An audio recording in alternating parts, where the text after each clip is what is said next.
দেখেন এই যে মুহররমের টাইমে আসছে, হার নাম হলো হোসেন, ওর নাম হলো হাসান নাকি? আর হাসান হোসেনের নামে খালি ই উঠাইবে। কি উঠাইবে? কি উঠাইছে? মুহররম খেলছে না? একটু মুহররম খেলছে নাকি ভাই আপনার গ্রামের লোক?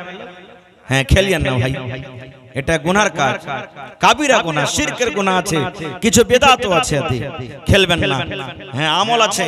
আল্লাহ রাসূল বলেছেন, যদি কোনো আমার উম্মত মুহররমের চাঁদের 9 তারিখে একটা রোজা করে আর মুহররমের চাঁদের 10 তারিখে যদি একটা করে, কয়টা রোজা হলো?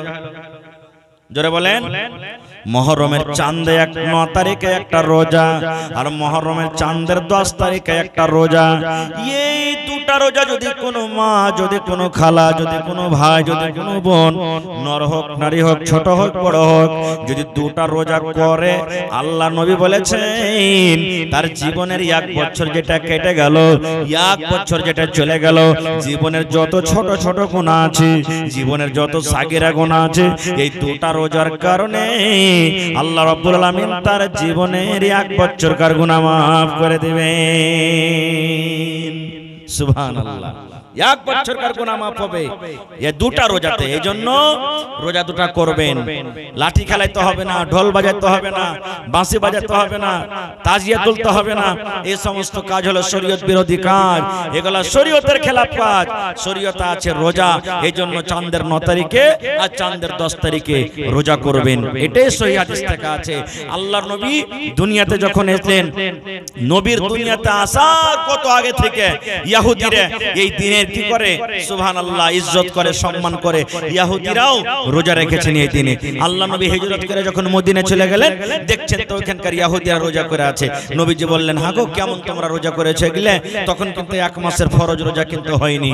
তো ইহুদিরা বলছেন যে আজকে আমরা রোজাটা করেছি, আমাদের নবী মুসা নবী যে ছিলেন, আল্লাহ তাআলা ফেরাউনের হাত থেকে তাকে বাঁচালছিলেন, ফেরাউন নদীতে ডুবে মরে গেল, আর আমাদের নবী মুসাকে আল্লাহ বাঁচিয়ে নিলেন, তার শুকরানাতে আমরা রোজাটা করছি।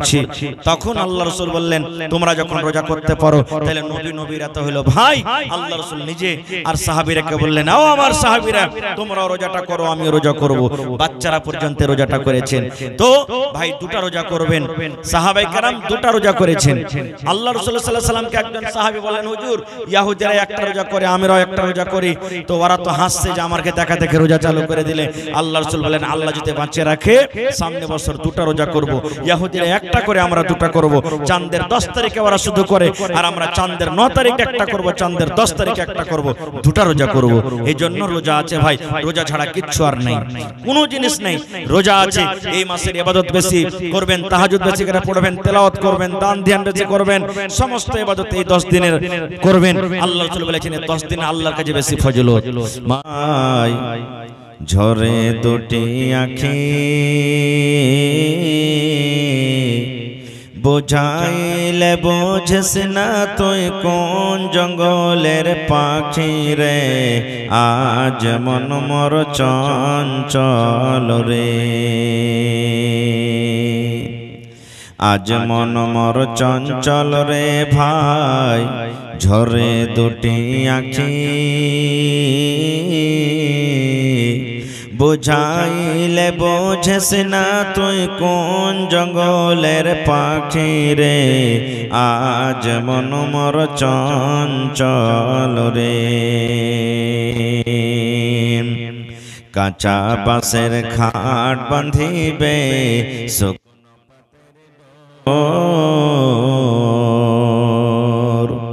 এমন করে বাঁধবে রে, মন চলবে না তোর রে, আজ মন মোর চঞ্চল রে।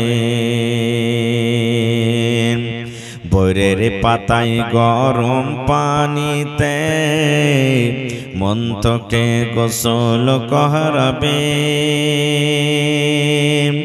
গোসল করাইয়া মন তোকে কাফন পরাবে রে, আজ মন মোর চঞ্চল রে। কাফন পরাইয়া মন তোর জানাজা পড়িবে, কাফন পরাইয়া মন্তর জানাজা পড়িবে জানাজা পড়িয়া মন্তকে দফন করিবে রে আজ মন মোর চঞ্চল রে মা কান্দিবে বেটার বেটা বোন কান্দিবে ভাই মা কান্দিবে বেটার বেটা বোন কান্দিবে ভাই পরের পেটে সেও তো কাঁদবে আর তো কেহ নাই রে আজ মন মোর চঞ্চল রে আজ মন মোর চঞ্চল রে ভাই ঝরে দুটি আঁখি বুঝাইলে বোঝেস না তুই কোন জঙ্গলের পাখি রে আজ মন মোর চঞ্চল রে নারে তাকবীর। আজকে জলসার যোগ্যতম শ্রদ্ধেয় সভাপতি সাহেব, জ্ঞান পিপাসু ছাত্রবিন্দু, সামনে বসে থাকা ইসলাম দরদি দিন দরদি ভাই ও বাবাজিরা, পর্দানাসীন মায়েরা এবং খালারা, সমস্ত তারিফ ও গুণগান সেই মহান আল্লাহ তাবারাক ওয়া তাআলার জন্য, যে মহান আল্লাহ তাবারাক ওয়া তাআলা আজকে আমাদেরকে এই মসজিদের জলসার পিন্ডারের তলাতে একত্রিত হয়ে বসে কিছু বলার ও শোনার তৌফিক দিয়েছেন। তাই আমরা সেই আল্লাহর প্রশংসা করি। সকলে অন্তর থেকে মুহাব্বতের সাথে পড়েন আলহামদুলিল্লাহ। একটু জোর করে পড়েন ভাই আলহামদুলিল্লাহ।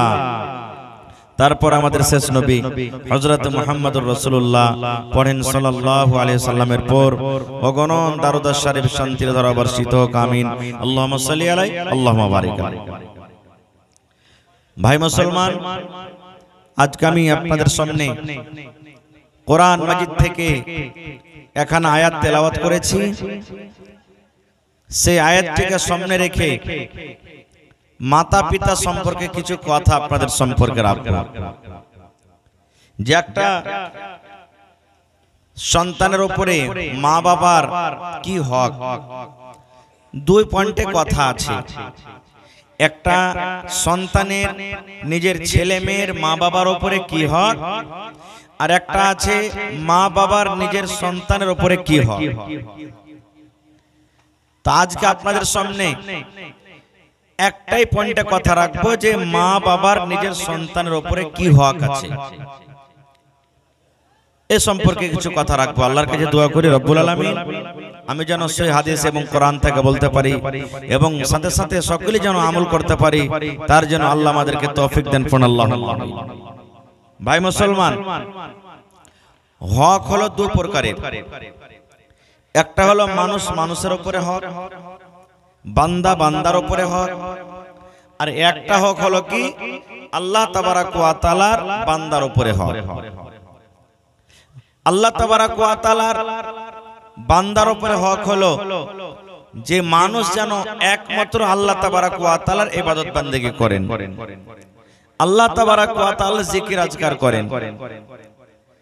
আর আল্লাহ তাবারাক ওয়া তাআলার প্রতি বান্দার হক হলো এই যে যেই লোকেরা, যে মানুষের আল্লাহ তাবারাক ওয়া তাআলার ইবাদত করবেন, আল্লাহকে রাজি করবেন, আল্লাহকে খুশি করবেন, আল্লাহ তাবারাক ওয়া তাআলা ওই লোকটাকে জাহান্নামের আগুনে দিবেন না। আর একটা হলো মানুষের উপরে হক, এক মানুষ অন্য মানুষের উপরে হক, যেমন স্বামী স্ত্রীর হক, মা বেটার হক, বাপ বেটার হক, প্রতিবেশীর হক, গ্রাম গ্রামের হক, মুসলমান মুসলমানের হক। এই যে একটা মুসলমান অন্য মুসলমানের হক। তো ভাই, যদি আল্লাহ তাবারাক ওয়া তাআলার ইবাদত বান্দেগিতে যদি কম হয়ে যায়, আল্লাহ তাবারাক ওয়া তাআলা কিয়ামতের দিন হয়তো তাকে maaf করে দিবেন। আল্লাহ তাবারাক ওয়া তাআলা তাকে maaf করে দিবেন। আর আল্লাহ যদি ইচ্ছা করেন তাকে শাস্তি দিবেন। এখন ধরেন কোন একটা লোক মদ পান করেছে, কোন লোক জিনা ব্যভিচার করেছে, কোন লোক চুরি করে, কোন লোক ডাকাতি করে, এই বিভিন্ন রকমের যদি পাপ করে, গুনাহ করে, সেটা আল্লাহর ব্যাপার। আল্লাহ যদি চাহে তো কিয়ামতের দিন maaf করবেন, আল্লাহ যদি চাহেন তো তাকে শাস্তি দিবেন। কিন্তু যেটা বান্দার উপরে হক, যদি ওই বান্দা যদি মাফ না করে আল্লাহ তাবারাক ওয়া তাআলা কিয়ামতের দিন এটাকে মাফ করবেন না। যেমন আপনাকে আমি কষ্ট দিয়েছি, আপনাকে আমি গাইল দিয়েছি, এমন কষ্ট দিয়েছি, এমন গাইল দিয়েছি, আমার আপনার পাঞ্জরে বাড়ি আছে, মুরগি জবাই করে খেয়েছি, আমার আপনার বাড়ির পাঞ্জরে জমিন আছে, আপনার আইলকে ছোপে ছোপে ছোপে ছোপে ছোপে ছোপে আমি এরকম ভাবে সারা জীবন আপনার সাথে ঝগড়া করছি। তো আল্লাহর নবী বলেছেন যদি ওই মানুষটা যাকে কষ্ট দেওয়া হয়েছে যদি মাফ না করে আল্লাহ তাবারাক ওয়া তাআলা এই পাপটা কিয়ামতের দিন কিন্তু মাফ করবেন না, ক্ষমা করবেন না। এই জন্য দুনিয়াতে বেঁচে থাকা কালে হাত ধরে পা ধরে টাকা দিয়ে যে কোনো হিসাবে যার সাথে ঝগড়া হয়েছে, ফাসাদ হয়েছে, চাহে মা হোক, বাপ হোক, পড়োশি হোক, কোন মুসলমান হোক, হাত ধরে পা ধরে দুনিয়াতে মাফ নিতে হবে। আর যদি মাফ না করে ভাই কিয়ামতের দিন ওর আঞ্জাম কিন্তু বুরা হয়ে যাবে, খুবই বুরা হবে।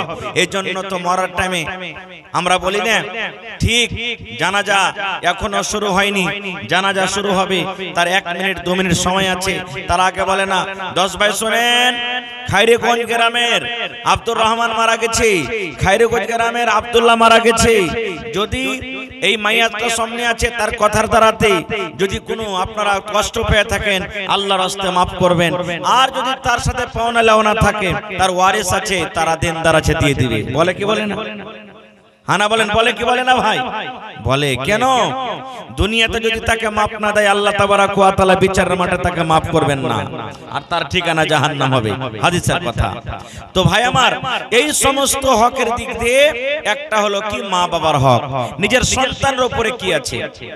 যেমন একটা হাদিস আল্লাহ রাসূল সাল্লাল্লাহু আলাইহি ওয়াসাল্লামের জামানার হাদিস। কি হাদিস? আল্লাহর নবী একদিন খুতবা দেওয়ার জন্য মিম্বারে চড়ছেন। মিম্বারে কয়টা ধাপি আছে ভাই? জোরে বলে। 3টা ধাপি আছে। দেখবেন যেই ধাপিতে ইমাম সাহেব খুতবা দিচ্ছেন ওই ধাপি 3টা আছে। নবীজি প্রথম ধাপিতে পা দিলেন, আমিন। দ্বিতীয় ধাপিতে পা দিলেন, আমিন। তৃতীয় ধাপিতে পা দিলেন, আমিন। কয়বার হলো? জোরে বলেন। 3 বার হয়ে গেল। খুতবা শেষ। সাহাবায়ে কেরাম যারা নামাজ পড়তে গেছিলেন তারা নবীকে প্রশ্ন করে দিলেন, কি ইয়া রাসূলুল্লাহ আজকে কিছু বুঝতে পারলাম না, আপনি তো জীবনে আমলটা কোনোদিন করেননি। নবীজি বললেন, কি রে বাবা? বলছেন সাহাবায়ে কেরাম বলছেন, ইয়া রাসূলুল্লাহ এই যে প্রথম যখন ধাপিতে পা দিলেন তখন পড়লেন আমিন, দ্বিতীয় ধাপিতে যখন পা দিলেন তখন পড়লেন আমিন, তৃতীয় ধাপিতে যখন পা দিলেন তখন পড়লেন আমিন। আমিন মানে কি? এখানে তো কোনো মানুষ দোয়া করেনি, যখন কেউ দোয়া করে তখন আমিন বলা হয়, এখানে কেউ দোয়া করেনি, আপনি আমিন বললেন কারণটা কি? এই ভাই মুসলমান, এবার নবী কি বললেন জানেন? রে আমার সাহাবীরা, আমি কেন আমিন পড়লাম রে বাবা? আমি এজন্য আমিন পড়লাম, আমি খুতবা দেওয়ার জন্য যখন প্রথম সিঁড়িতে প্রথম ধাপিতে যখন আমি পা দিলাম, আল্লাহ রাব্বুল আলামিনের ফেরেশতা হযরত জিবরিল আমিন আমার কাছে এলেন। আসার পর আমাকে আস্তে আস্তে করে বললেন, ইয়া রাসূলুল্লাহ আপনি আপনার উম্মতকে জানিয়ে দেন, আপনি আপনার উম্মতকে মেসেজ দিয়ে দেন, আপনি আপনার উম্মতকে বলে দেন। কি বলে দেন? যখন আপনার নাম আসবে, আপনি হলেন নবী, কোন মজলিসে যখন আপনার নাম আসবে, যখন কোন মজলিসে আপনার নাম নেওয়া হবে, মুহাম্মদ যখন নেওয়া হবে, নাম শোনার সাথে সাথে যদি আপনার উম্মতরা আপনার উপরে দরুদ না পড়ে, মানে সাল্লাল্লাহু আলাইহি ওয়াসাল্লাম না পড়ে, তাহলে ওই লোকটা যেন হালাক হয়ে যায়, বরবাদ হয়ে যায়, ওই লোকটা যেন ধ্বংস হয়ে যায়, ওই লোকটা যেন হালাক হয়ে যায়, বরবাদ হয়ে যায়। তখন নবী বললেন, আমি পড়লাম আমিন। আমিন মানে আল্লাহ তুমি কবুল করে না। তাহলে যখন কোন মজলিসে কোন মাওলানা কোন জালসাতে কোন মজলিসে কোন খুতবাতে যখন মুহাম্মদ যখন বলবেন, নবীর নাম নেবেন, তখন কি পড়তে হবে? সাল্লাল্লাহু আলাইহি ওয়াসাল্লাম। ওয়াজ শুনছেন, নবীর নাম এসেছে মুহাম্মদ, আপনাকে পড়তে হবে সাল্লাল্লাহু আলাইহি ওয়াসাল্লাম। যদি না পড়েন তাহলে দোয়া কে করেছেন জিবরিল ফেরেশতা, হালাক বরবাদ হয়ে যাবেন। টাকা লাগবে না নবীর পরে দুরূদ পড়তে, সাল্লাল্লাহু আলাইহি সাল্লাম মুখ খুলে পড়বেন। এক নম্বর হয়ে গেল। এবার নবীজি বললেন, ও আমার সাহাবীরা শুনে নাও, 2 নম্বর ধাপেতে যখন আমি পা দিলাম তখন আমিন পড়লাম। কেন আমি আমিন পড়লাম? এই জন্য আমিন আমিন পড়লাম, আল্লাহর জিবরিল ফেরেশতা আমাকে আরো আস্তে আস্তে করে বললেন, ইয়া রাসূলুল্লাহ, আপনার উম্মতকে আপনি জানিয়ে দেন, আপনার উম্মতকে আপনি মেসেজ দিয়ে দেন যে আপনার উম্মতেরা শরীর স্বাস্থ্য ভালো, দেখতে হাট্টা ঘাট্টা, কোনো জ্বর নাই, কোনো বেমারি নাই, কোনো অসুখ নাই, ভালো মানুষ। রমজান মাস পেল, রমজান মাস পর রোজা রাখলো না, তারাবি পড়লো না, তেলাওয়াত করলো না, রমজান মাসে রোজা রেখে নিজের জীবনের গুনাহকে মাফ করতে পারলো না, রোজা রাখলো না, রোজা রেখে নিজের জীবনের গুনাহকে মাফ করাতে পারলো না, ওই লোকটা যেন হালাক হয়ে যায়, ওই লোকটা যেন বরবাদ হয়ে যায়, ওই লোকটা যেন ধ্বংস হয়ে যায়। নবী বললেন, তখন আমি পড়লাম আমিন। আমিন মানে আল্লাহ এটাও দোয়া তুমি কবুল করে না। তাহলে 12 মাসে কয়বার রোজা আছে ভাই? কয়বার রোজা আছে? একবার রোজা আছে। রমজান মাসে রোজা রাখতে গেলে কার দোয়া পাবেন? হযরত জিবরিল ফেরেশতা, আল্লাহ রাসূল আমিন পড়েছেন। আমি আপনি দোয়া করব, দোয়া কবুল হইতে পারে না পারে, কিন্তু ভাই মুসলমান, আল্লাহ রাসূল দোয়া করেছেন, জিবরিল আমিন দোয়া করেছেন, তাদের দোয়া কিন্তু জীবনে কোনোদিন রদ হবে না। মেলায় ভাইয়েরা রমজান মাস যখন আসবে তখন চেটি ওষুধ নিয়ে নিবে, আর লিয়ার কেরাতন বাহানা করে কইবে, পারি না যে মৌলভী সাহেব, গ্যাস্ট্রিকের পেশেন্ট, এত বেমারি হয়েছে, রোজা করতে কিন্তু পারি না। মেলায় ভাই কি করবে? রোজা যখন আসবে তখন দিল্লি পাটনা পালাইবে। বাড়িতে থাকতে গেলেই তো শালা রোজা করতে হবে, এত বড় দিনে ঝামেলা সইতে পারবো না, ও বাড়ি থেকে পালাইবে। কত ভাই তো কইবে, এত বড় লম্বা দিনে কি না খেয়ে থাকতে পারা যায়? বাড়িতে কি দানা পানি নাই যে এত বড় লম্বা দিনে না খেয়ে থাকবো? কত ভাই তো কথা বলবে। আল্লাহকে দেখে ডরাই না তো মানুষকে দেখে ডরিয়ে কি করবো? কেন রোজা করবো? এই কথা বলে। দোয়া বাদ দোয়া কার পাবেন? জিবরিল ফেরেশতা। এবার নবীজি বললেন, সাহাবীরি 3 নম্বর ধাপেতে যখন পা দিলাম তখন পড়লাম আমিন। কেন আমিন পড়লাম? জিবরিল ফেরেশতা আবার আমার কানে কানে বললেন, ইয়া রাসূলুল্লাহ, আল্লাহর নবী গো, আপনি আপনার উম্মতরাকে মেসেজ দিয়ে দেন, আপনি আপনার উম্মতরাকে বলে দেন, যার বুড়া মা বাপ বাড়িতে আছে, মা বুড়িয়ে গেছে, বাপও বুড়িয়ে গেছে, মা বাপ বাড়িতে আছে, মা বাবার খেদমত করলো না, মা বাপকে খেতে দিল না, মা বাপকে কাপড় দিল না, মা বাপকে নারাজ করে রাখলো, মা বাবার দেখাশোনা করলো না, ওই লোকটা যেন হালাক হয়ে যায়, ওই লোকটা যেন বরবাদ হয়ে যায়। চাহে একটা মাওলানা হোক কেন, একটা হাজি হোক কেন, একটা নমাজি হোক কেন, একটা মুরুখ হোক কেন, দুনিয়ার কোন মানুষ হোক না কেন, মা বাবার সাথে কথাবার্তা বলে না, মা বাবাকে কাপড় দেয় না, মা বাবাকে ভাত দেয় না, মা বাবার এলাচ পানির দরকার হলে তা করবে না, মা বাবাকে নারাজ করে রাখে, আল্লাহ রাসূল বলেছেন ওই লোকটা যেন হালাক হয়ে যায়, ওই লোকটা যেন বরবাদ হয়ে যায়, ওই লোকটা যেন ধ্বংস হয়ে যায়। তখন নবী পড়লেন, আমি পড়লাম আমিন। আমিন মানে আল্লাহ এটাও তুমি দোয়া কবুল করে নাও। নারে তাকবীর। তাহলে বোঝা গেল মা বাবার কতটুক সন্তানের পরে হক। যদি মা বাপ যদি সন্তানের পরে আওলাদের পরে যদি নারাজ থাকে, আর আল্লাহ তাবারাক ওয়া তাআলার ফেরেশতারা বদদুয়া করেছেন, আল্লাহ রাসূল আমিন পড়েছেন, দুনিয়া আখিরাতে ধ্বংস হয়ে যাবে, বরবাদ হয়ে যাবে। কিন্তু ভাই এইজন্য হাদিস থেকে বুঝলাম কি, যে সন্তানের পরে মা বাবার কতখানি হক। আরেকটু আগে চলেন, আল্লাহ রাব্বুল আলামিন কোরআনে বলেন, দেখবেন বানি ইসরাইল সূরা খুলে রে মুসলমান, আল্লাহ রাব্বুল আলামিন কোরআনে বলেন, ওয়া কাযা রাব্বুকা আল্লা তা'বুদু ইল্লা ইয়াহু ওয়া বিল ওয়ালিদাইনি ইহসানা। ওরে সুবহানাল্লাহ, কোরআন খুলে দেখেন মুসলমান, এই মাদ্রাসার ভিতরে কোরআন পড়া হয়, কত বাচ্চারা পড়ে, কত আমার মায়েরা পড়েন, কত দিদিরা পড়েন, বোনেরা পড়েন। আল্লাহ বলেন ওয়া কাযা রাব্বুকা, আল্লাহ বলেন তোমার রব ফয়সালা করে দিয়েছেন, তোমার রব রেজাল্ট দিয়ে দিয়েছেন, তোমার রব আগে মেসেজ মেসেজ করে দিয়েছেন। কি মেসেজ করেছেন? আল্লাহ রাব্বুল আলামিন বলেন তোমরা একমাত্র আল্লাহর ইবাদত করো, একমাত্র আল্লাহর পূজা করো, একমাত্র আল্লাহর দাস্তা গোলামি করো। আল্লাহ রাব্বুল আলামিন বলেন আল্লাহর সাথে অন্য কাউকে শরীক করিও না।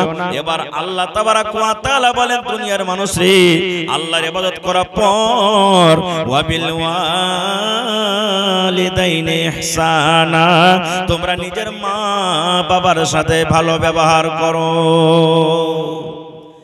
আল্লাহর ইবাদতের পর কার হক? মা বাবার হক। প্রথমে আল্লাহর হক, আল্লাহর ইবাদত করলেন। আল্লাহর ইবাদত করার পর দ্বিতীয় নম্বরে কার খেদমত করতে হবে? মা বাবার খেদমত করতে হবে। এবার যদি বলেন মাওলানা মা বাবার যদি আমি খেদমত না করি, মা বাবাকে যদি নারাজ করে রাখি, আঞ্জাম কি হবে? আল্লাহ রাসূল বলেছেন তিন প্রকারের দোয়া আল্লাহ রাব্বুল আলামিনের দরবারে কবুল হয়ে যায়। বিজলির কারেন্ট যেমন চলে যায় তারে তারে, বিজলির কারেন্ট যেমন তারে তারে যায়, ওরে সুবহানাল্লাহ। নবী বলেছেন তিন প্রকারের দোয়া বিজলির কারেন্ট থেকেও আল্লাহর দরবারে বেশি তাড়াতাড়ি কবুল হয়ে যায়। তার মধ্যে একজন হলো মা বাপ। মা বাপ যদি বাচ্চার জন্য দোয়া করে দেয়, এ আল্লাহ আমার ছেলেটাও ধ্বংস হয়ে যায়, আল্লাহ আমার ছেলেটা বরবাদ হয়ে যায়, আমার ছেলেটা এরকম হয়ে যায়, আল্লাহ আমার ছেলেটা ওরকম হয়ে যায়, বদদুয়া যদি করে আল্লাহর দরবারে তাড়াতাড়ি দোয়া কবুল হয়ে যাবে। আর মা বাপ যদি ছেলের জন্য ভালো দোয়া করে, আল্লাহ আমার ছেলেটাকে দুধে ভাতে খাওয়াইও, আল্লাহ আমার ছেলেটাকে তুমি ভালো করে রাখিও, আল্লাহ আমার ছেলেটাকে সুখের জীবন দাও, আল্লাহ আমার ছেলেটাকে মুসিবত থেকে বাঁচিয়ে লিও, এরকম যদি ভালো দোয়া করে এই দোয়াটাও আল্লাহ রাব্বুল আলামিন কিন্তু কবুল করবেন। কিন্তু হ্যাঁ, মা বাবারও কিছু ভুল আছে। কত মা বাপ এমন আছে একটি কিছু হাকিনি মুতনি পাদনি কথা হবে না হবে আঁচল পাইতে পাইতে দোয়া করতে শুরু করে দিবে, আঁচল পাইতে পাইতে দোয়া শুরু করে দিবে। জি না, আল্লাহ রাসূল সাল্লাল্লাহু আলাইহি ওয়াসাল্লাম বলেছেন মা, এ আমার মায়েরা খালারা আপনারা কে বলে, আল্লাহ রাসূল বলেছেন তোমার আওলাদকে তোমার বাচ্চাকে খবরদার তুমি বদদুয়া দিও না, বদদুয়া দিও না। কেন বদদুয়া দিও না? যখন আপনি বাচ্চাকে বদদুয়া দিবেন আল্লাহ যেন তোকে ল্যাংড়া করে দেয়, আল্লাহ যেন তোকে কানা করে দেয়, আল্লাহ যেন তোকে এরকম করে দেয় যেন তোর মুখ না দেখতে হয়। এই দোয়া যখন করলেন গে মা, হইতে পারে যদি ওই দোয়ার টাইমটা ওই সময়টা যখন আপনি বদদুয়া করলেন, যদি দোয়াটা কবুল হওয়ার যদি ওইটা সময় হয়ে যায়, ওই টাইমটা যদি দোয়া কবুল হওয়ার টাইম হয়, তাহলে আপনার দোয়া আল্লাহর দরবারে কবুল হইতে গেলে আপনার ছেলেটা ধ্বংস হয়ে যাবে, আপনার ছেলেটা বরবাদ হয়ে যাবে, আপনার ছেলেটা কিন্তু দুনিয়া আখিরাতে বরবাদ হয়ে যাবে। এই জন্য নবী বলেছেন যে কথাতে কথাতে বদদুয়া দিতে হবে না। আর একটা বলি, মা বাপ কত দুনিয়াতে আছে ছেলে পেয়ারকে সাথে ইনসাফ করবে না ভালো। কেমন ইনসাফ? ধরেন কোন 5টা বেটা আছে ঘরে, 4টে বেটা আছে, 7টা বেটা আছে, 2টা বেটা আছে। বড় বেটা সারা জীবন মা বাপকে খেটে খাওয়াইলে, এবার 1টা 2টা 3টা 4টা করতে করতে যখন ঠিক ছোট বেটাটার বাড়ি আসবে, বেশিরভাগ মা বাপ কি করবে, ওরা তখন সব পর হয়ে যাবে। হয় কি হয় না ভাই? সব বড় গেল পর, সারা জীবন কুরবানি করলে বাড়িতে, এখন আর ও খাটতে পারে না, মানে ওর ছেলে পিলা বেশি হয়ে গেল, এখন বেশি খাইছে, ও পর ওকে বাদ দিয়ে দিবে, আর সমস্ত সারা জীবন ওই ছোট ছেলেটার সাথে তখন কাটাইবে। এরকমও করতে হবে না। আর লক্ষ কত মা বাপ দেখবেন ছেলে পিলাকে দানি কানিও করে। দানি কানি কি? বেটিরাকে জমিন দিবে না, বেটিকে ভালোবাসে তো বেটিরাকে জমিন দিবে না, বেটারাকে লিখে দিবে, এই বেটার কাছে তো কোনো টেনশন হয়ে যেত, লক্ষ করে বেটিরাকে লিখে দিবে, এরকম করবে। আল্লাহর নবীর জামানাতে একজন সাহাবী নিজের বেটাকে কোলে করে নবীর দরবারে চলে গেছেন। আজকে যেমন রেজিস্ট্রি হয় জমিন, ওই জামানাতে কোন একটা ভালো ইমানদার লোকের সাথে বলে দিলেন যে আমি এই জমিনটা দিলাম, ওইটা ধরেন রেজিস্ট্রি হয়ে গেল ওই জামানাতে। আল্লাহ রাসূলের কাছে একটা সাহাবী একটা বেটা নিয়ে চলে গেছেন, যাওয়ার পর বলছেন ইয়া রাসূলুল্লাহ আপনাকে সাক্ষ্য করতে এসেছি, গাওয়া বানাতে এসেছি। রাসূল বলেন কেমন গাওয়া? তো বললেন যে আমার এই বেটাটাকে আমি কিছু জমিন দিব, আপনি গাওয়া থাকেন, এটা আমি যদি কোনোদিন মইরাও যাই যাতে ইনকার না হয়, আপনি গাওয়া থাকেন, আমি এই ছেলেটাকে জমিন দিয়ে দিলাম কিছু। আল্লাহ রাসূল বললেন এই ছেলেটা ছাড়া তোমার আর কি ছেলে পিলা আছে, বেটা বেটি আছে? বলছে আছে হুজুর। বলছে ওরাকে কতখানি করে দিয়েছো? বলছে একটুকু দিইনি। আল্লাহ রাসূল সাল্লাল্লাহু আলাইহি ওয়াসাল্লাম বললেন ও ও আমার সাহাবী শুনে নাও, আমার সামনে থেকে তুমি চলে যাও, হেঁটে যাও, কারণ মিথ্যাকারীদের আমি গাওয়া থাকবো না। একটা বেটাকে তুমি জমিন দিবে আর একটাকে তুমি দিবে না, এরকম জিনিস আমি নবী গাওয়া থাকবো না, আমি গাওয়া থাকবো না খো, আমি এরকম জিনিস গাওয়া থাকবো না খো। ভাইরে, এই জন্য মা বাবাকে এখানে ইনসাফ করতে হবে।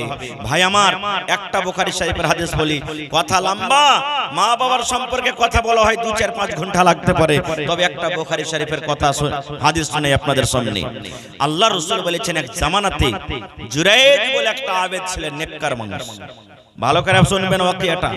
জুরাইজ বলে একটা নেককার মানুষ, আবেদ ছিলেন, খুবই নেককার, আল্লাহ বিল্লাহ করতেন, ইবাদত বান্দেগি করতেন। একদিনকার ঘটনা, জুরাইজ মনে মনে বলছে, আল্লাহ আমি গ্রামে থাকবো না, খুব গ্রামে থাকতে গেলে হো হাল্লা হাই মাইচাই হবে, আমি বাড়ি ছেড়ে দেবো, গ্রাম ছেড়ে জঙ্গলের ভিতরে যাব, ওখানে একটা আমি গির্জা তৈরি করব, মসজিদ তৈরি করব, আর ওখানে আল্লাহ তাবারাক ওয়া তাআলার ইবাদত করব, জানে কেউ না যায়। চলে গেলেন। জুরাইজের বুড়ি মা কিন্তু বাড়িতে থাকে। জুরাইজের মা, বুখারী শরীফের হাদিস, আল্লাহ রাসূল বলেছেন ওই জুরাইজ আবেদ আছেন, নেককার লোক, ওর মা কিন্তু বুড়ি মানুষ বাড়িতে আছে। দেখবেন দিল্লি, পাটনা, পাঞ্জাব যখন চলে যাবেন, সুবহানাল্লাহ, দেখবেন ছেলেটা যদি ফোন না করে তো মা বাপ বারবার ফোন করবে, করবে না? ছেলের যতক্ষণ মা বাবার পরে মহব্বত দয়া না হয়, মা বাবার হয়। সুবহানাল্লাহ। এই যে আমি জালসা করতে আসি, কোনো এমন দিন না, এক এক দিনের কথা বলা যায় না যে পাঞ্জরে যদি 2-4-5 কিলো 10 কিলোমিটার দূরে যায়, তা মাকে বলো, মা কেন, মা দোয়া করিস আমার জন্য, আমার মা বাবা আলহামদুলিল্লাহ বেঁচে আছে, বলবে যা বেটা যা, ভালো হয়ে যা, আল্লাহুস সামাদ। যদি